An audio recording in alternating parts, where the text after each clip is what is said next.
विशेष आज का विषय है आत्म अनुभूति स्थिति का महत्व। आज सवेरे आप सभी ने मुरली सुनी होंगी।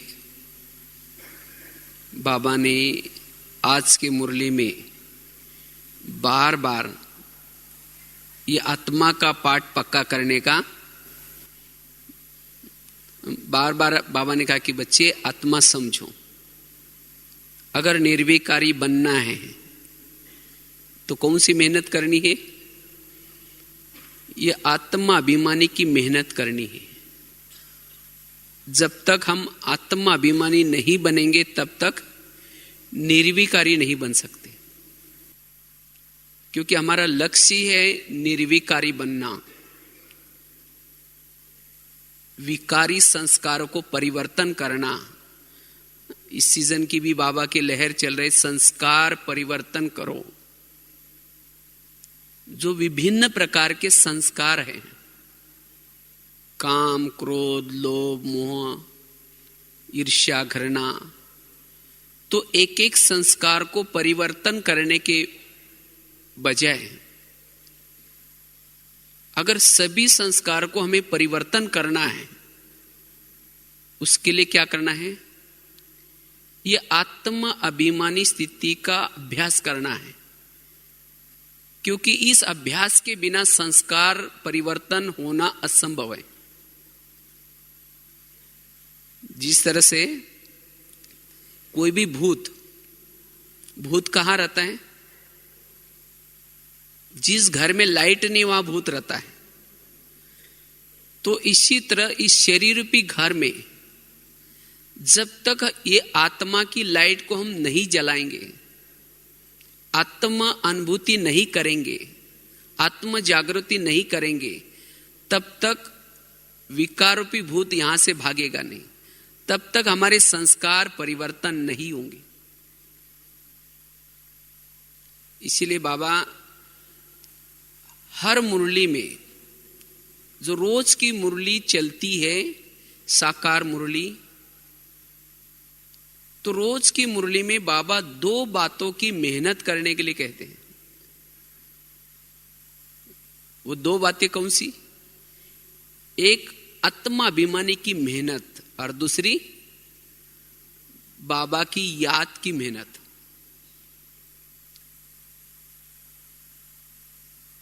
जब हम योग लगाने के लिए बैठते हैं, उस समय याद की जब मेहनत करते हैं, कोशिश करके बुद्धि बाबा की तरफ बार बार लगाने की कोशिश करते हैं, तब फिर सारा दिन क्या हो जाएगी? आत्म अभिमानी स्थिति रहेगी। जब योग लगाते हैं, योग की हमें मेहनत करनी है, क्योंकि बाबा के याद की शक्ति से आत्मा की ज्योति जागृत होती है, और उससे ही फिर सारा दिन क्या हो जाते हैं? हमारी आत्म अनुभूति बनी रहती है, नेचर। और जब हमारी आत्मा अभिमानी स्थिति बनी रहती है, जिससे हमें जो सामने वाली व्यक्ति है वो आत्मा के रूप में दिखाई पड़ती है, उसके अंदर कोई भी कमी कमजोरी नजर नहीं आती है। आज किसी के अंदर की कमी कमजोरी नजर क्यों आते हैं? क्योंकि हम क्या करते हैं? उसको देह के भान के रूप में देखते हैं। जब देह के भान के रूप में देखते हैं तो क्या होते हैं? उसके अंदर की कमी नजर आते हैं।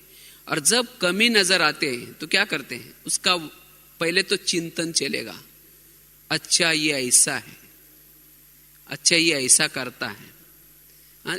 खुद मन में चिंतन करेंगे, फिर औरों को भी सुनाएंगे। इससे क्या हो जाता है? स्वयं का टाइम भी वेस्ट हो जाता है, और उस व्यक्ति के बारे में हमारी नफरत, घृणा,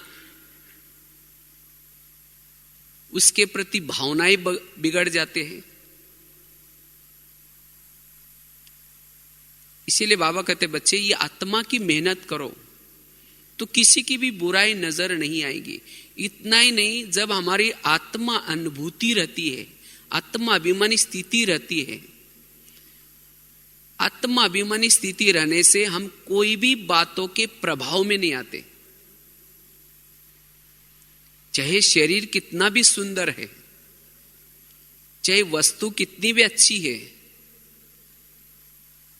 चाहे वस्तु, व्यक्ति, वैभव, इनके कोई भी प्रभाव में नहीं आएगा। कब प्रभाव में नहीं आएंगे? जब हमारी आत्म अनुभूति है। बुद्धि वहां नहीं जाएगी।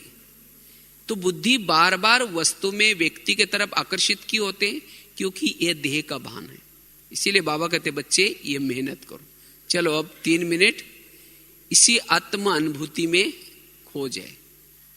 तो इस तरह से ये जो आत्मा का लेसन है, जितनी हम इस लेसन के पीछे मेहनत करेंगे तो बाकी सभी मेहनत से छूट जाएंगे।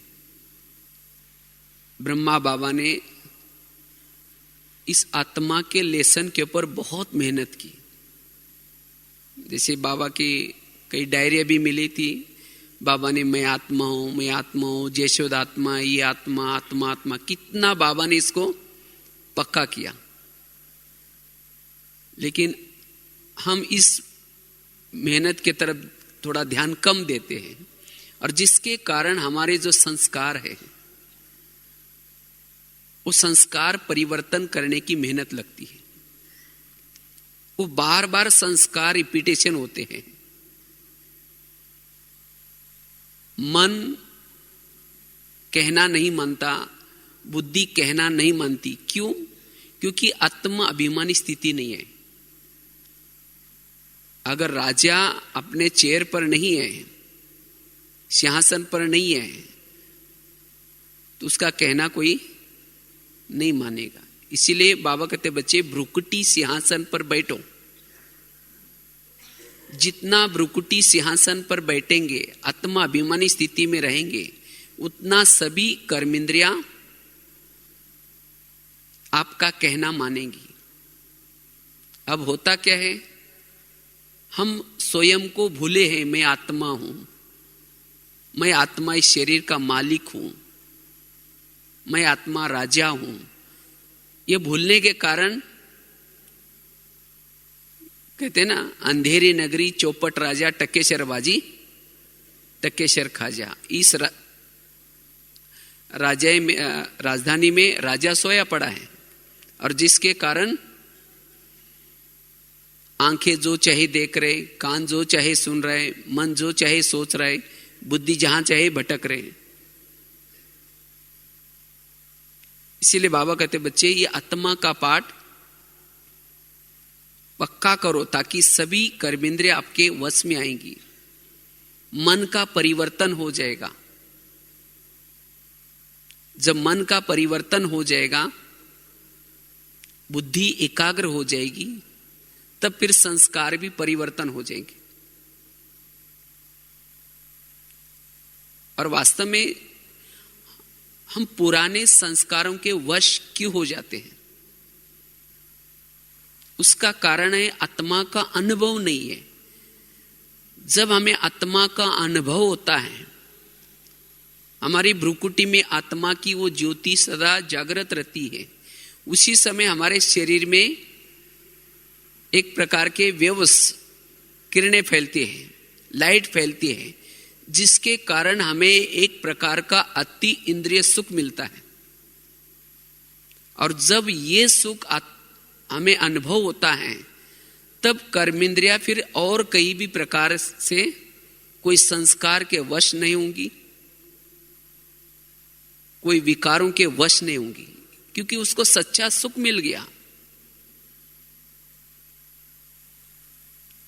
ये अति इंद्रिय सुख, ये अति इंद्रिय सुख अगर अनुभव करना है, उसके लिए हमारी कौन सी स्थिति चाहिए? आत्माभिमानी स्थिति चाहिए। और जब हमारी आत्मा अभिमानी स्थिति नेचुरल रहती है, तो निरंतर अतीन्द्रिय सुख मिलता रहता है। और जब ये अतीन्द्रिय सुख मिल जाता है, तो ना देह का आकर्षण, ना कोई पदार्थ का आकर्षण, ऐसी आत्मा तृप्त अनुभव करेगी, स्वयं को तृप्त, संतुष्ट, अंदर से दिल गाएगा जो पाना था सो पा लिया, मुझे कुछ नहीं चाहिए। और यह स्थिति रहने से कोई भी अपमानजनक परिस्थिति में, कोई भी विघ्नों में अचल अडोल रहेगी। क्या हुआ, क्यों हुआ, कैसे हुआ, ये ऐसा कैसे हुआ, ये क्वेश्चन नहीं आएगा जब हमारी आत्मा अभिमानी स्थिति है तब। और जिसकी आत्मा अभिमानी स्थिति बनी रहती है, ऐसी आत्मा विघ्नों में भी सकारात्मक सोचेगी, विघ्नों से भी कुछ सीख करके आगे बढ़ेगी। उसको विघ्न नहीं अनुभव होगा, लेकिन यह आगे बढ़ाने का साधन अनुभव होगा। अर्थात आत्मा अभिमानी स्थिति वाला हर परिस्थिति में सकारात्मक सोचेगा। उसका संपर्क कैसा भी हो, संबंध कैसे भी हो, लेकिन हर आत्मा के साथ वो एडजस्ट होकर के चलेगा। इसीलिए बाबा कहते बच्चे, ये आत्मा अभिमानी स्थिति न होने से हमारे जीवन में विभिन्न प्रकार के विघ्न आते हैं, और ये सभी विघ्नों के पर जीत प्राप्त करने का आधार है ये आत्मा अभिमानी स्थिति।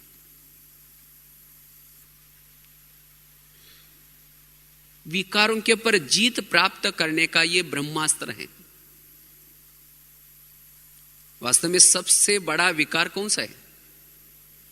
देहभान। देहभान सबसे बड़ा विकार है। काम, क्रोध, लोभ, मोह उसके बाद की बातें हैं। अगर हम देहभान को ही खत्म करेंगे तो उन संस्कारों को परिवर्तन करना बड़ा इजी है। इसलिए आत्मा अभिमानी स्थिति के हमें क्या करनी है? थोड़ी सी मेहनत करनी है। और आत्मा अभिमानी स्थिति में हम जब स्थित रहते हैं, योग में भी हमारी एकाग्रता बनी रहती है। संकल्प बहुत कम और बहुत ही धीरे धीरे चलते हैं, और सदा ही पॉजिटिव संकल्प चलते हैं। और ऐसी आत्मा की स्थिति देखते हुए भी न देखने की अवस्था बनी रहेगी। जब हमारी आत्मा अभिमानी स्थिति है, देखते हुए भी न देखने की अवस्था, आंखें खुली है, सामने देख रहे, लेकिन देख लिया उसके बाद भूल गए, उसका चिंतन मनन नहीं चलेगा। और ऐसी स्थिति जब हमारी सारा दिन बनी रहती है, इसको कहेंगे कर्म योगी। कर्म करते हुए भी इस कर्म का प्रभाव नहीं पड़ता। और उसके बाद ऐसी स्थिति सारा दिन बनी रहने से जब हम शाम के समय या जब भी एकांत में बैठ जाते हैं, तो कर्मों की जो ऊपर नीचे जो बातें हुई है, वो बातें योग के समय डिस्टर्ब नहीं करती। आज कर्मों की बातें योग के समय हमें डिस्टर्ब क्यों करते हैं? क्योंकि कर्म करते समय वो हमारी आत्मा अभिमानी स्थिति नहीं रहती है।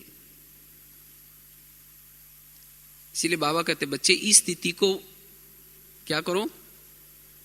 नेचुरल बना करके रखो। वैसे पिछले साल बाबा की 31 तारीख की मुरली चली थी, नए साल की।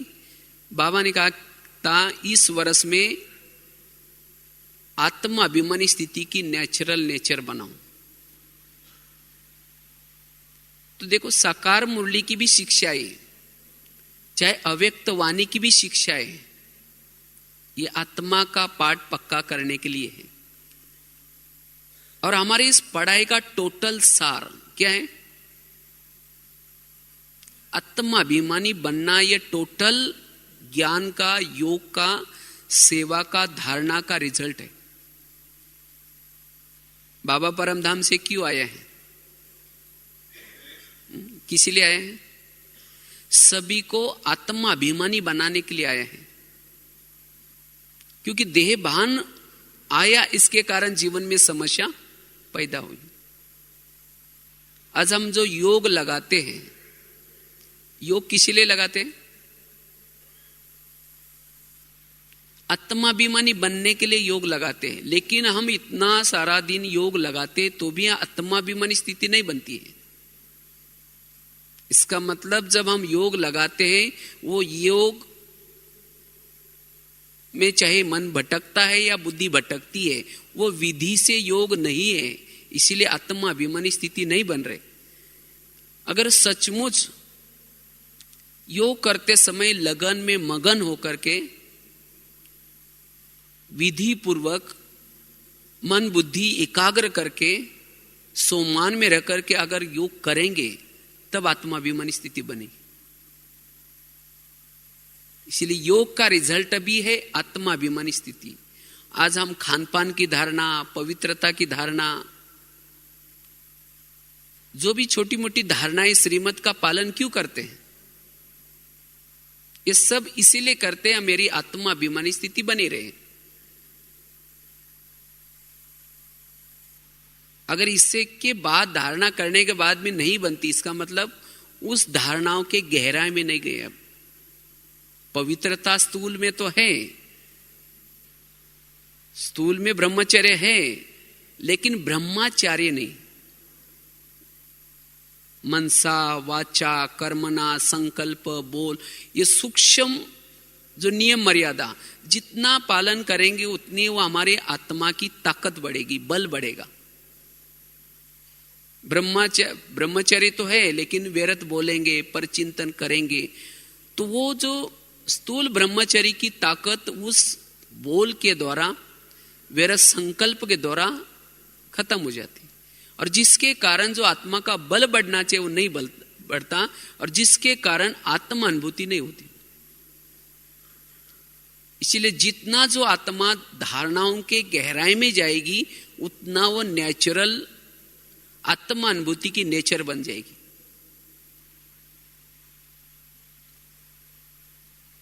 तो धारणा का भी सार क्या है? आत्मा अनुभूति। आज हम सेवाएं करते हैं, सेवा क्यों करते हैं?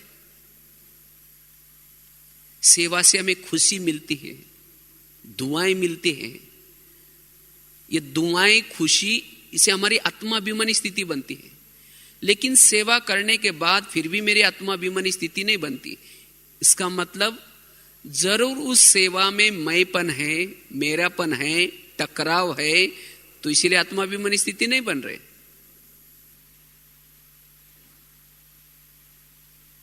तो इसीलिए बाबा कहते बच्चे, ये टोटल हमारे पढ़ाई का सारा है आत्माभिमानी बनना।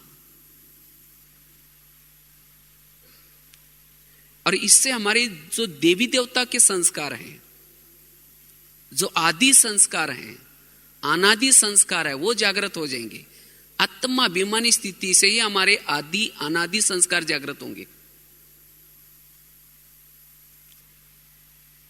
इसीलिए बाबा कहते बच्चे, हर पल हर घंटे में ये चेक करो, मैं आत्मा हूं, इस स्वरूप में मैं हूं, कहीं मैं अपने आप को तो भूला नहीं। कहा जाता है ना, जब खुद को भूल जाते तो खुदा क्या हो जाता है? भूल जाता है। इसीलिए सदा ही खुद की स्मृति रखनी है। और जब हमारी ऐसी आत्मा अभिमानी स्थिति बनी रहती है, तो भाई भाई की दृष्टि,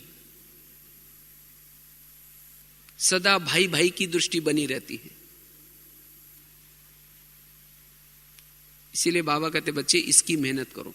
लेकिन ये आत्मा अनुभूति करने के लिए हम किन बातों का ध्यान दें ताकि हमारी वो नेचुरल नेचर बनती जाए? आत्मा अभिमानी स्थिति हमारी नेचुरल नेचर बनती जाए, इतना महत्वपूर्ण ये टॉपिक है, इतना महत्वपूर्ण लेसन है, जिसको बार बार बाबा ये कहते हैं। उसके लिए हम क्या करें? तो आत्मा अभिमानी स्थिति को नेचुरल नेचर बनाने के लिए, उसका अनुभव करने के लिए, जितना हम साइलेंस में रहते हैं, साइलेंस के द्वारा आत्मा अनुभूति कर सकते हैं। साइलेंस, साइलेंस का मतलब यह नहीं कि चुप रहना या मुंह का मौन रखना, साइलेंस अर्थात बीती हुई बातों को बिंदी। बाबा ने ड्रामा का ज्ञान, कर्मों का ज्ञान, हर आत्मा अपना अपना पार्ट बजाते ये ज्ञान, ये ड्रामा हुबहुब रिपीट होता है ये ज्ञान, ये क्यों दिया है? क्योंकि इस सब ज्ञान के आधार से हमारा मन का साइलेंस हो जाए, कोई भी प्रकार का क्वेश्चन नहीं, ये क्यों हुआ, ये ऐसा क्यों करता है, इसने ऐसा क्यों किया। ये सब कर्मों के आधार से संसार चल रहा है, कोई किसी की गलती नहीं है, सब निर्दोष है। तो जितना हमारा ये ड्रामा का कर्मों का पार्ट पक्का होगा उतना हमारा मन क्या हो जाएगा? साइलेंस हो जाएगा। मन के जो निगेटिव विचार चलते हैं वो बंद हो जाएंगे और उतनी हमारी आत्मा की एनर्जी बढ़ जाएगी, ताकत बढ़ जाएगी और जिसे हम आत्मा अनुभूति कर सकते हैं। इसीलिए जितना हम साइलेंस में रहेंगे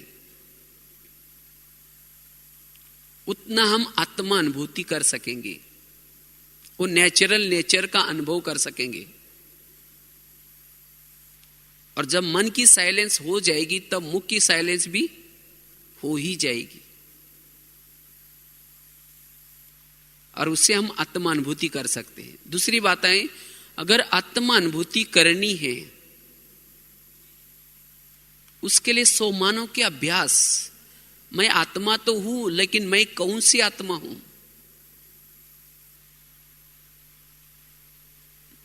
मैं कौन सी आत्मा हूं? बाबा कितने सारे सोमान देते हैं। हम पूर्वज आत्माएं हैं, हम शिव शक्ति है, महावीर है, कितने सारे सोमान देते। जितना ही सोमानों में रहेंगे,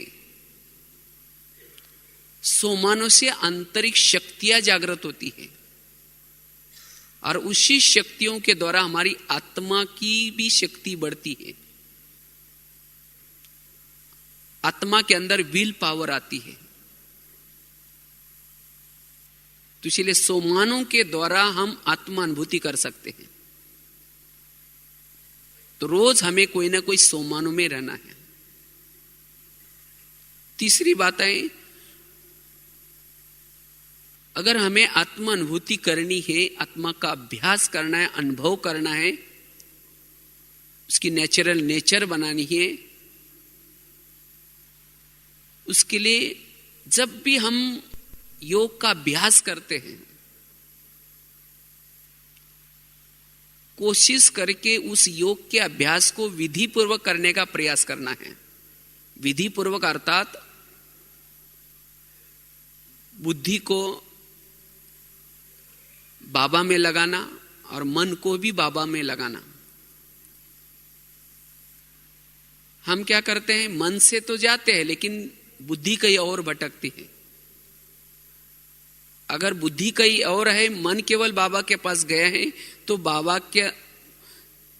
से जो एनर्जी प्राप्त होनी चाहिए, जो ताकत मिलनी चाहिए, वो नहीं मिलेगी। और जब योग में ताकत नहीं मिलेगी तो सारा दिन आत्मा अनुभूति कैसी होगी? इसीलिए योग करते समय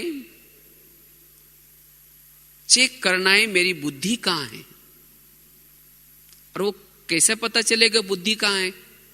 जिस प्रकार से मन में जो थॉट्स चलते हैं वहां बुद्धि है।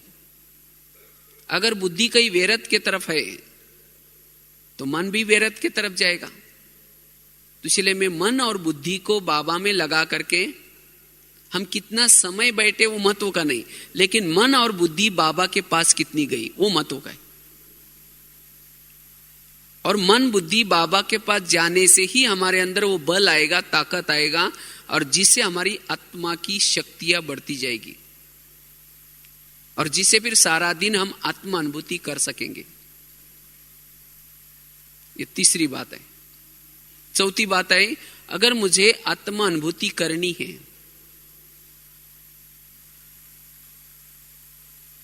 उसके लिए जो आत्मा के जो ओरिजिनल गुण है, 7 गुण, शांत स्वरूप, शक्ति स्वरूप, प्रेम स्वरूप, आनंद स्वरूप, जो आत्मा के मूल गुण हैं, जितना उस मूल गुण के स्वरूप में स्थित रहेंगे उतना हम आत्मा अनुभूति कर सकते हैं।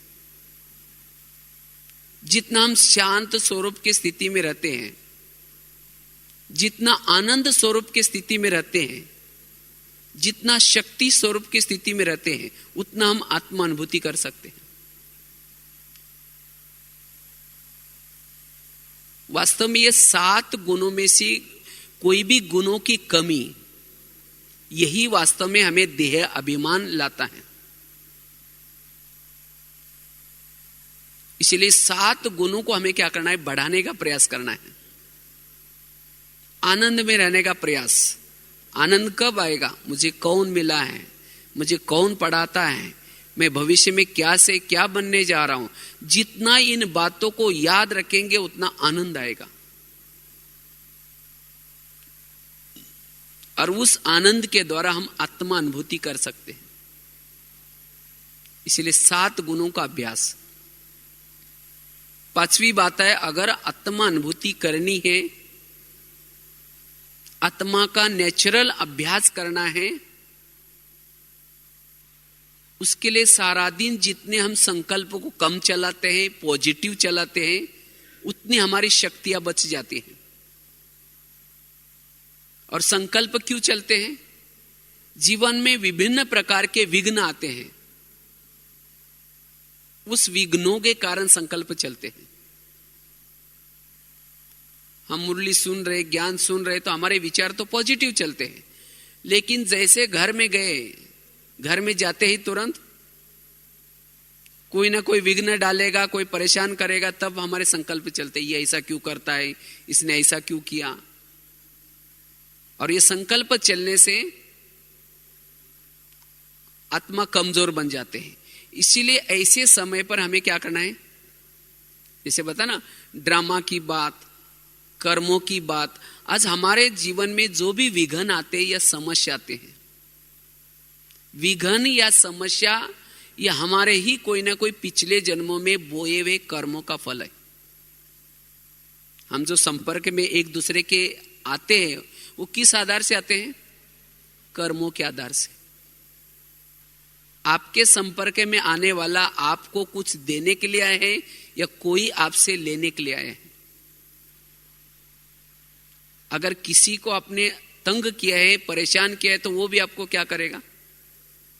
तंग करके अपना हिसाब लेगा। तो इसी तरह इस कर्मों की गुई गति को याद रखने से हमारे संकल्प विकल्प नहीं चलेंगे, और जिसे हमारी हर परिस्थिति में पॉजिटिव सोच रहेगा, और इस पॉजिटिव सोच के द्वारा ही हम आत्मा अनुभूति कर सकते हैं। इसीलिए संकल्प को, बाबा कहते हैं संकल्प का खजाना बहुत बड़ा महान खजाना है, इसको व्यर्थ नहीं गवाओ। अगर संकल्प व्यर्थ चलेंगे तो समय जाएगा, श्वास भी गया, और ये संकल्प हमारे कम से कम चले। इसीलिए हमें इस कर्मों की बात, ड्रामा की बात, हर आत्मा का पार्ट अपना अपना, ये बात इसको बुद्धि में रखना है, और तब जाकर के कम से कम संकल्प चलने से हम नेचुरल आत्मा अनुभूति का अभ्यास कर सकेंगे। छठी बात है, अगर मुझे आत्मा का अनुभव करना है या अभ्यास करना है, उसके लिए जैसे बताया कि पवित्रता की धारणा, जितनी हमारी पवित्रता की धारणा है उतना हम आत्मा अनुभव कर सकते हैं। पवित्रता के बिना आत्मा अभिमानी में स्थिति में रहना असंभव है। इसीलिए बाबा ने यहां आने वालों को सबको क्या कहा है? पवित्र जरूर बनना है। और जितना उस पवित्रता, जिसने अपने पवित्रता को अच्छी मेंटेन की है, उसके लिए वो देही अभिमानी स्थिति में रहना बड़ा नेचुरल और सहज होगा।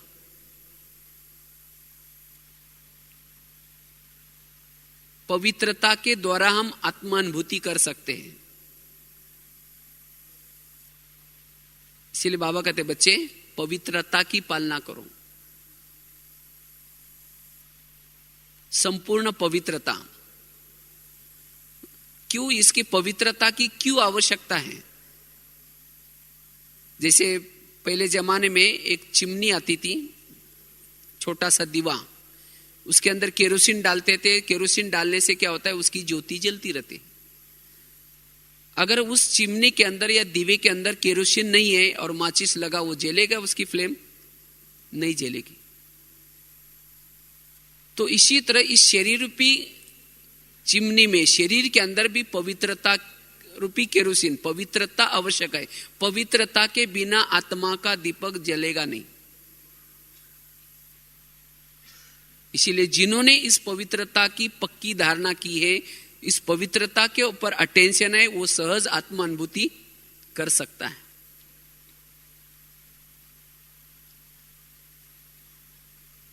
तो इसलिए आत्मा अनुभूति करने के लिए ये पवित्रता की धारणा। उसके बाद 7वीं बात है लास्ट की, अगर पवित्र आत्मा की अनुभूति करनी है, उसके लिए अमृत वेला का योग।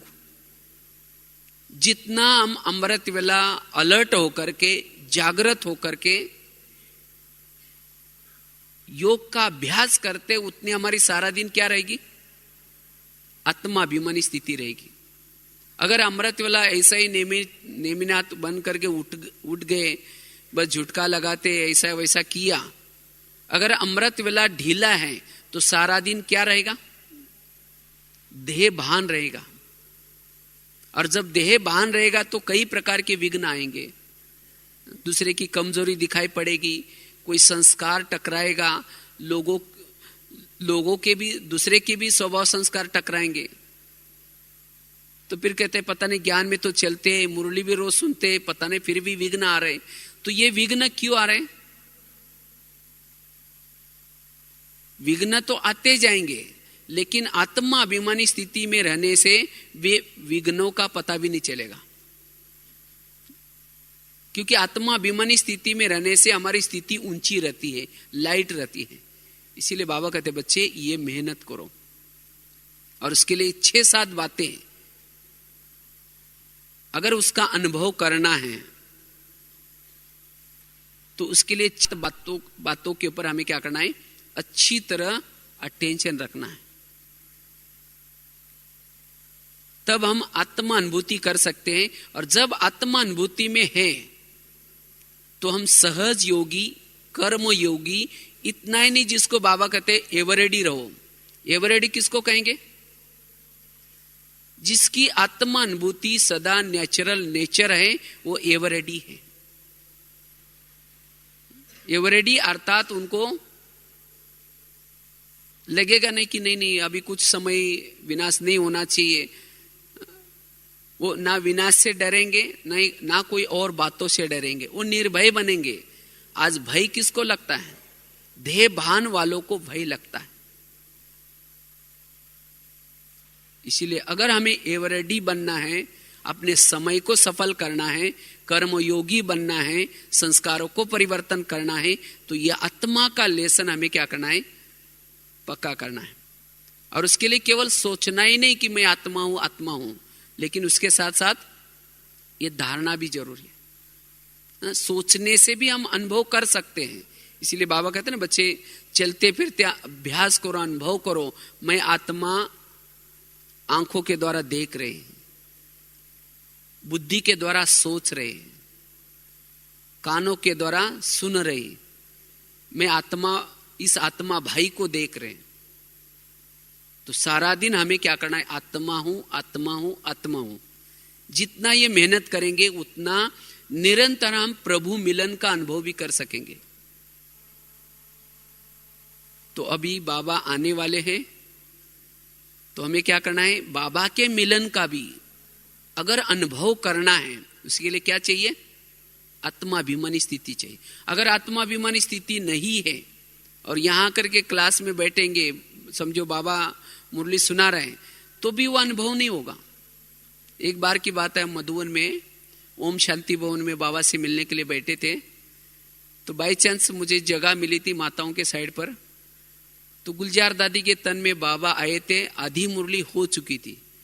तो एक माता दूसरी माता को कहते, बाबा जी कब आएंगे? वो तो बाबा तो आए थे, मुरली सुना रहे थे, लेकिन वो माताजी कहते बाबा जी कब आएंगे, तो दूसरी माताजी बोलते कि माताजी उठ के जाएगी तब तो बाबा जाएंगे। मना उनको अनुभव भी नहीं हुआ कि बाबा आकर के मुरली चला रहे। अभी कुछ दिन पहले यहाँ एक वीआईपी आया था, तो वो हम मुरली सुनकर के बाहर गए, तो एक वो भाई अपने गाइड को कहता है मुझे तो कुछ पल्ले ही नहीं पड़ा यार। तो पल्ले कब पड़ेगा, जब हम आत्माभिमानी स्थिति में रहेंगे। आत्माभिमानी स्थिति में रहने वालों को बिल्कुल जैसे बाबा जब आएंगे तो उस समय एकदम लाइट माइट जैसे सामने से बाबा दे रहे, वो इधर उधर भी नहीं देखेगा, उसकी एकाग्रता बनी रहेगी। कितना घंटे बैठे हैं ऊपर नीचे, उसकी शरीर की भी एकाग्रता आएगी, शरीर भी हलचल में नहीं आएगा, ना टांगे दर्द होगी। भले 5-6 घंटा भी एक जगह पर बैठो तो भी कोई आत्माभिमानी स्थिति में रहने से उसका कोई भी पता नहीं चलेगा। इसीलिए बाबा कहते बच्चे ये आत्मा हूं ये पाठ पक्का करो। इससे आगे आने वाले प्राकृतिक आपदाएं बहुत आएंगी, बहुत सर्दी बढ़ने वाली है, बहुत गर्मी पड़ेगी, बहुत सारी समस्या आएंगी, खाने के लिए भी कुछ नहीं होगा। ऐसे समय भी अगर हमारे आत्माभिमानी स्थिति है तो प्रकृति के विघ्नों के समय भी हम परेशान नहीं होंगे। नहीं तो कहेंगे हाँ कितनी गर्मी है, वो कितनी सर्दी है, खूब संकल्प चलेंगे। इसीलिए बाबा कहते बच्चे ये आत्मा का पाठ पक्का करो, आने वाले विनाश का आप सामना कर सकेंगे, उसको देख सकेंगे, परिस्थितियों का सामना कर सकेंगे, विघ्नों का सामना कर सकेंगे, माया का सामना कर सकेंगे। आज विघ्नों में हम फेल क्यों हो जाते हैं, क्योंकि आत्मा अनुभूति नहीं है। जैसे बिल्डिंग बनाते हैं तो फाउंडेशन कैसा चाहिए, मजबूत। अगर फाउंडेशन रेत के ऊपर है तो आंधी तूफान आएगी तो बिल्डिंग क्या हो जाएगी, गिर जाएगी। तो इसी तरह जीवन में आने वाले विघ्नों में हम फेल क्यों हो जाते हैं, उसका कारण है ये पहला लेसन की कमी। तो हमें चलते फिरते कर्म करते इस लेसन को क्या करना है, पक्का करना है, तभी हम निर्विकारी बनेंगे और संस्कारों को परिवर्तन करेंगे। और इसीलिए बाबा इस लेसन के ऊपर बहुत जोर देते हैं। और इससे ही हमें राजाई मिलने वाली है। राजा वही बनेगा, बाबा ने पहली मुरली में कहा ना 3 तकत, एक है भ्रुकुटी का तकत, दूसरा है बाप के दिल का तकत, और तीसरा है भविष्य विश्व राज्य का तकत। तो भविष्य विश्व का राज्य तकत उसको मिलेगा जो बाप के दिल तख्त पर बैठता है। लेकिन बाप के दिल तख्त पर कौन बैठेगा, जो भ्रुकुटी के सिंहासन के तख्त पर बैठता है, अर्थात जो आत्माभिमानी स्थिति में रहता है। क्योंकि आत्माभिमानी स्थिति में रहने से गलतियां कम होंगी, नहीं होंगी, कर्मेंद्रिया सब कंट्रोल में रहेगी। तो इसलिए अगर भविष्य की राजाई लेनी है तो भी हमें क्या करना है, यही एक मेहनत करनी है। तो जरूर आप सभी सेवा करते कर्म करते ये पाठ पक्का करेंगे और बाबा के मिलन का आनंद लेंगे और ब्राह्मण जीवन का भी आनंद लेंगे। तो यही पाठ पक्का करना है। अच्छा, ओम शांति।